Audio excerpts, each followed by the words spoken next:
नई शादी हुई थी वीर जी की।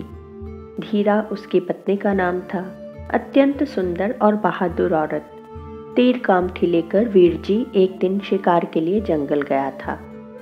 दिन भर घूमता रहा, शिकार नहीं मिला। थक कर चूर हो गया तो एक बड़े पत्थर पर सो गया। सांझ पड़ी, रात घिर आई। आज की खुराक नसीब न हुई। वीर जी उठा, कंधे पर तीर कामठी डाले, भारी पगों से घर की ओर चल पड़ा कि क्षेत्र के कुख्यात डाकू कालू ने ललकारा, "कौन है? कहाँ जा रही है?" वीर जी ने मुठभेड़ टालनी चाहिए, लेकिन अपने इलाकों में इस तरह बेरोक टोक घूमने वाले को दस्युराज कैसे सहन करता। कालू ने एक भरपूर वार किया।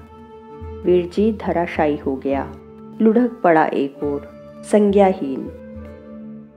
आधी रात धीरा अपने पति को खोजती हुई उधर से गुजरी। वीर जी जमीन पर पड़ा था और सिर से खून की धार बह रही थी। दस्यु कालू अट्टाहस कर रहा था। धीरा की रगों में बहादुर बाप का खून था। वो शेरनी की तरह डाकू पर टूट पड़ी। अपने दरांते से उसने कालू के सिर पर भरपूर प्रहार किया।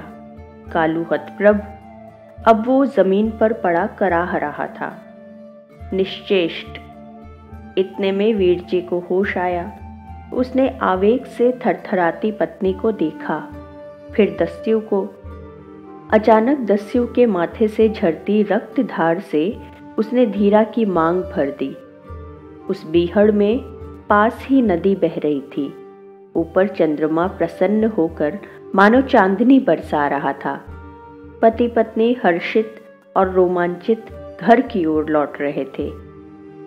एक नारी ने अपनी शक्ति सामर्थ्य का जो प्रदर्शन उस दिन उस निर्जन में किया था, उसकी शौर्य गाथा किंवदंती के रूप में आज भी लोक में व्याप्त है। कहते हैं सिंदूर की शुरुआत उसी दिन से हुई।